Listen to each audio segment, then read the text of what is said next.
이런 것들을 전혀 해주지 않는다. 해주고 싶어도 못 해준다가 더 정확한 표현이 되겠네요, 사실. 이런 생각을 만약에 해본 사람이 있다면 필기고사를 잘 준비하고 시험도 잘 볼 가능성이 매우 높습니다.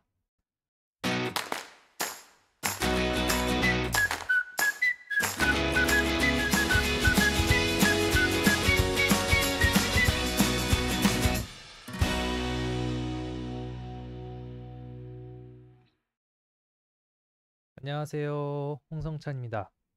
오늘 영상 주제는 메디컬 편입 실패 원인 탑 3를 가져왔습니다. 제가 2015년부터 약 10년 정도 지금 현재까지 정말 많은 학생들을 상담하고 실제로 지도를 해오면서 정말 공통적으로 크게 세 가지, 이 세 가지의 공통점이 있더라고요. 합격 수기를 보는 것보다도 사실 어떻게 하면 실패하지 않는지 그거에 대해서 더 관심을 많이 갖고 준비하고 대비한다면 합격까지 더 빠른 시간 안에 도달할 수 있는 아주 중요한 핵심 요소가 될 거예요. 자, 그럼 대표적인 실패 원인 첫 번째부터 세 번째까지 빠르게 한번 알아보도록 할게요. 저는 첫 번째 실패 원인을 가장 뭘로 꼽고 싶냐면은 무작정 학원 커리큘럼을 따라간다입니다. 제가 예시로 어떤 학원의 의치학 편입 커리큘럼을 이렇게 가져왔어요. 그래서 편입학원이라면 대부분 보통은 이런 커리큘럼을 갖고 있습니다. 최소한의 개인 상황별 커리큘럼을 만들어 놓았다라고 할 수 있지만 사실 여러분들이 학원 커리큘럼을 그냥 무작정 따라간다면 실패할 확률이 매우 높습니다. 왜냐? 저는 요즘 상담을 진짜 많이 하고 있는데 어떤 것들을 가장 먼저 확인하고 상담을 저는 진행을 하냐면은 네, 이런 식으로 6에서 7개 정도? 물론 이것보다 좀 더 물어보긴 하지만 일단 주요한 것들 위주로 이런 식으로 많이 문제 물어보죠. 왜냐하면은 학생들마다 이제 백그라운드도 다르기는 하지만 개인별로 공부를 또 얼만큼 할 수 있는지 이 편입 시험을 준비를 할 때. 그래서 얼만큼 공부할 수 있고 그다음에 상황이나 개인별로 환경이 모두 다 다르기 때문에 사실 개인에 맞는 준비와 전략을 세우는 게 정말 중요하거든요. 그런데 학원을 무작정 가게 되면은 이런 것들을 전혀 해주지 않는다. 해주고 싶어도 못 해준다가 더 정확한 표현이 되겠네요, 사실.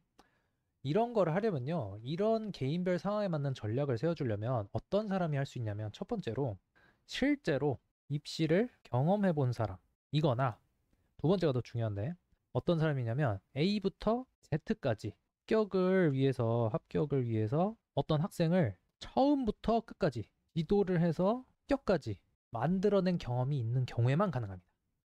그렇다면은 개인별 상황에 맞는 전략을 세워줄 수가 있겠죠. 그리고 이런 합격을 어떻게 해봐야 된다? 많이 만들어 본 사람만 할 수 있어요. 그런데 학원에 이런 사람이 있을까요?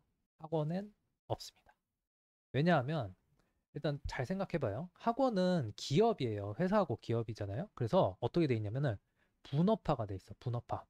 본업화가 뭔지 알죠? 그래서 각각의 맡은 분야가 있다는 거예요. 그래서 강사는 강의를 하고 담임 선생님처럼 관리하는 사람은 따로 있고 이게 다 나누어져 있어요. 그래서 한 사람이 지도를 해가지고 합격까지 만드는 과정을 하는 역할이 학원에는 당연히 없습니다.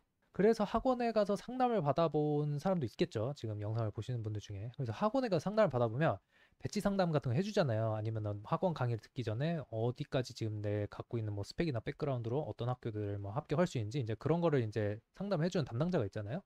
그 사람들이 할 수 있는 상담은 사실 합격생 데이터만 갖고 상담을 할 수밖에 없어요. 그래서 쉽게 말하면은 있는 사례.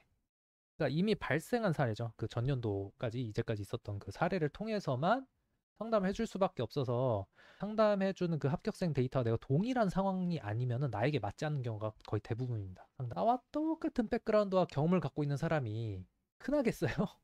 이 세상에? 안 그렇겠죠? 그래서 홍성장 같은 이제 저와 같은 사람은 이제 A부터 이제 Z까지 지도를 하는 이제 저 같은 사람이 봤을 때는 충분히 합격이 가능한데 학원에는 그런 사례는 없다고 본인 같은 상황에서 합격을 만든 사례가 없으면 그런 사례는 없다고 안 된다고 하고 그런 상담을 받는 사례가 많은 거예요. 그래서 제가 다른 영상에서도 한번 얘기한 적이 있었는데 저한테 이제 댓글로 요 비전 파인더 카페에서 상담을 해줬는데 이제 학원을 가서 이제 상담을 받았더니 자기는 이제 합격이 가능한 학교가 약대 기준으로 해서 우석대밖에 없더라. 이런 경우에는 무조건 연고대를 먼저 가야 된다. 그렇게 상담을 받았더라고요. 우석대 말고도 제가 봤을 때는 합격할 수 있는 학교가 굉장히 많았단 말이에요. 그리고 이런 연고대를 가지 않아도 합격을 할 수 있는 학교가 우석대 말고도 훨씬 더 많이 있고, 그러면은 내가 물론 연고대를 간 다음에 약대 의치학을 다시 준비하는 그런 전략도 하나가 있을 수 있지만, 사실 그렇게 하면은 시간도 많이 들고 비효율적일 수 있단 말이에요. 어쨌든 우리가 쓸 수 있는 시간과 자원은 한정적이니까. 그래서 전략을 짤 때 저는 그런 전략은 별로 안 좋고 가성비가 굉장히 떨어지는 전략이라고 생각을 했는데, 그렇게 이제 상담을 받아서 네, 그런 케이스들 보면 좀 안타까워요, 사실. 왜냐면은 저를 몰랐으면은 진짜 그래야 되는 줄 알고 그런 식으로 연고대 편입 준비하고 있었을 거 아니에요. 저는 그거는 아니라고 생각하거든요. 바로 의치학 공부할 수 있는데 뭐 연고대 편입을 해라 뭐 이렇게도 하는 이유가, 어쨌든 강의를 더 많이 보고 더 학원을 오래 다닐 수 있게 만들게끔 해야지 매출이 오르는 거기 때문에, 학원의 입장에서는 그렇게 하는 것이 어떻게 보면 자연스럽죠. 그래서 웬만해서는 학원에서는 어떤 식으로 얘기하냐면, 합격에 대해서 다소 부정적인 관점이거나 굉장히 보수적으로 이야기를 해서 공부를 오래 하게끔 유도를 많이 하는 편이에요, 사실. 그래서 어찌되었던 간에 학원의 입장에서는 학원을 통해서 강의를 많이 보기 위해서 매출을 만들어야 하는 이제 그런 상황이기 때문에, 개인별 배경이나 그런 뭐 배경이나 백그라운드에 대한 고려는 최소한으로 가져갈 수밖에 없고, 그래서 학원 커리큘럼에서는 이런 학원들은 뭐 한 세 가지 정도로만 수험생들의 그런 상황을 좀 다소 단순화시켜서 구분을 해두고 있는 거죠. 뭐 학원은 그렇게 맑게 할 수가 없는.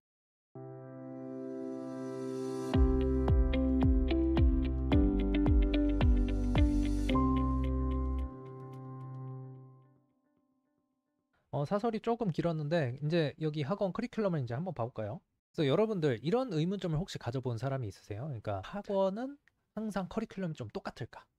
제가 봤을 때는 학원 커리큘럼은 피트 때도 똑같고, 제도가 바뀌어서 이제 편입이 됐는데도 이게 똑같아요, 커리큘럼이. 이게 굉장히 좀 이상한 건데, 상식적으로 좀 생각을 해보면은 피트라는 시험에서 그 시험이 출제된 유형이나, 그러니까 출제 범위나 출제 깊이나 이런 것들이 다 다르단 말이에요.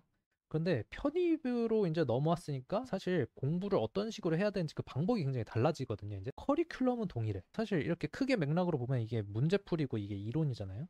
이게 이론이고 이게 문풀이죠, 문풀. 이게 똑같다는 거죠. 그냥 보면은 이론하고 문제 풀고 연습해서 시험 봐야 되는 거 아니야? 뭐 맞는 거 아니야? 이제 이렇게 생각할 수가 있는데, 문제는 뭐냐면은 아까부터 제가 이제 강조를 하고 있는 게, 공부하는 사람마다 맞춤 전략이 필요하다고 했잖아요, 제가. 여기는 이렇게 이론 끝내고 문풀 가야 됩니다, 이런 커리큘럼으로만 딱 되어 있지만, 여러분들 이론하고 문풀을 같이 해야 되는 사람도 있지 않을까요? 이런 생각 해보신 적 있어요? 아니면은 초부터 해서 이렇게 기본 이론까지만 이게 1월부터 시작해도 이제 6개월이잖아요, 6개월. 근데 어떤 사람은 이론을 6개월이 아니라 최소 8개월 정도, 한 요 정도까지는 반복 학습하면서 충분히 기본기를 다져야 하는 경우도 있지 않을까요? 이런 생각을 만약에 해본 사람이 있다면 필기고사를 잘 준비하고 시험도 잘 볼 가능성이 매우 높습니다. 그러니까 무작정 정해진 코스를 따라가기보다는 능동적으로 자신의 상황과 계획을 먼저 살펴보려는 사람도 있다는 거죠. 그리고 그런 사람들이 시험을 잘 보고 준비를 제대로 잘할 가능성도 높다는 거죠. 그래서 이제 제가 23년에 4개월 합격반 이런 거를 했었어요, 작년에. 그래서 이제 작년 9월부터 해가지고 이제 12월까지 이제 4개월 동안 이제 운영을 했었는데, 이게 왜 4개월 합격반을 제가 만들었었냐면은 4개월 만에 바짝 준비를 해서 합격할 수 있는 사람도 있다는 거죠.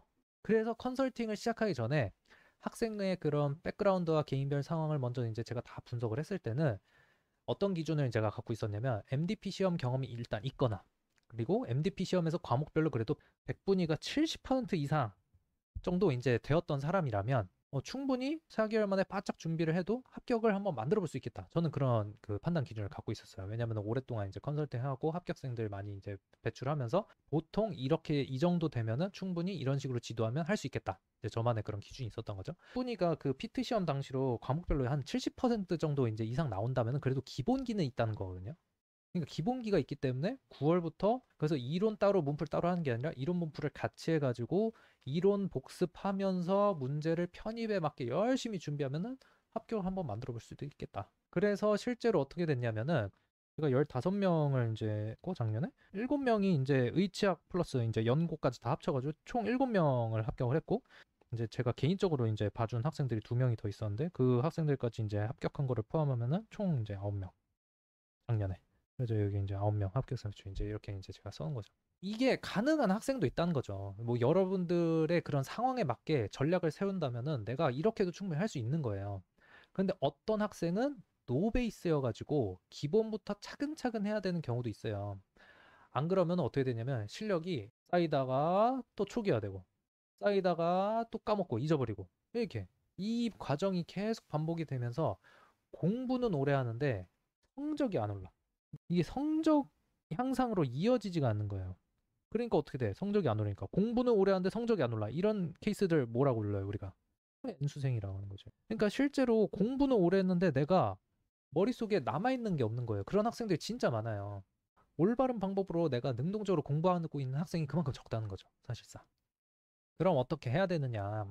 그래서 결론은 뭐냐면 학원 커리큘럼을 그냥 무작정 따라가면 안 되고 그렇게 따라가지 마시고 내가 공부가 제대로 되어가고 있는지를 능동적으로 점검을 하면서 공부를 해야 되고 첫 번째로. 두 번째로는 처음부터 공부를 시작하기 전에 나에게 맞는 학습 플랜을 세우고 학원 강의는 나에게 필요한 것만 이용하는 거예요. 그렇게 해야 됩니다. 그게 올바른 방법이에요. 아니, 여러분들 설마 이런 사람이 있지 않겠죠. 생물학을 이제 태어나가지고 제대로 공부를 해본 적도 없고 시험도 봐본 적도 없는 노베이스인데 이론을 6개월 하는 코스잖아요. 6개월. 이 편입은 학교마다 출제 범위도 다르고 깊이도 다르다고 했잖아요. 이제 그룹 A는 뭐냐면은 일반 생물학 범위 수준에서 출제하는 학교가 있어요. 그러니까 그 기본서로 얘기하면 이제 캠벨 수준의 그 일반 생물학만 공부를 해도 충분히 문제를 다 풀 수 있게 내는 그런 학교도 있고 그런 학교들을 A라고 묶었고 그다음 B는 이제 어떤 학교들이냐면 이제 기존에 있었던 이제 MDP, 미트디트, 피트 시험 그래서 이제 출제하는 그 범위와 깊이 정도는 공부를 해야지 풀 수 있게 출제되는 그런 학교도 있고 그다음에 어떤 학교는 MDP 시험의 범위와 깊이 정도로 출제를 하는데 여기다가 그 생물학 전공 있죠. 뭐 생화학이라든지 분자생물학이라든지 뭐 생리학이라든지 이런 조금 더 세부 전공을 좀 같이 출제를 하는 그런 학교도 있고요. 그 마지막 D는 뭐냐면은 이제 세부 전공을 출제를 하는데 그 깊이가 이제 C보다는 조금 더 깊은 거죠. 이제. 그래가지고 심화 전공 생물을 필수적으로 학습을 하지 않으면은 문제를 풀 수가 없는 그런 학교들이 있어요. 내가 만약에 지원해서 합격 가능한 학교는 만약에 생물, 캠벨 요 정도 일반 생물학 범위로 출제되는 그런 학교를 내가 지원할 수 있고 합격도 가능해 충분히. 근데 내가 그룹 D에 그 해당되는 학교의 그 생물학 지식을 요구하는 그것만큼 내가 공부를 한다.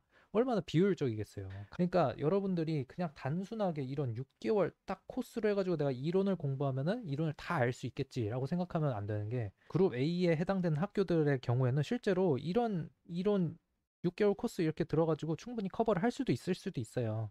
근데 나머지 이제 B, C, D 같은 경우에는 이 커리큘럼으로는 6개월 만에 내가 안 될 수가 있어요.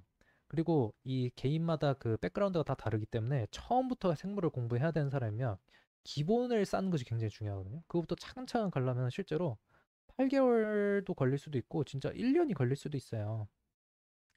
이 기본을 잘 쌓지 않으면은 그 다음에 이제 시험 공부를 다시 한다고 했을 때 기본이 잘 안 쌓이는 상태에서 뭐 이런 심화 이론을 하잖아요. 그러면은 이해가 안 돼요.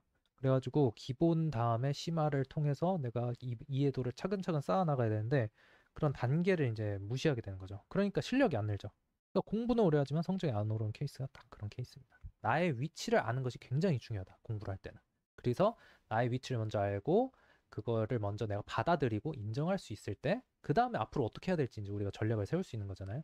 그런 과정을 처음에 작업을 하는 것이 굉장히 중요하고 그런 것들을 이제 제가 여러분들 스스로 하기가 좀 어려우니까 이제 비전 파인더 저희 이제 카페에서 이제 상담 그 컨텐츠를 통해서 이제 가이드를 드리고 있는 거죠. 그래서 이걸 알고 준비하는 사람과 아닌 사람 시행착오를 겪는 시간이 확실히 줄어들 거 아니에요? 그래서 저는 여러분들이 이제 어렵게 도전하는 것인 만큼 시행착오를 최소한으로 가져가고 의체학 편입을 준비하는 학생들이 거의 진짜 다 거의 정말 열심히 해요. 열심히 안 한 사람은 없어요. 그런데 올바른 전략과 방법이 더해지면 2년 걸릴 거 1년을 줄일 수 있고 누군가는 불합격할 것을 합격을 만들 수도 있고 그렇잖아요. 그래서 제가 이렇게 영상도 만들고 이제 그러고 있는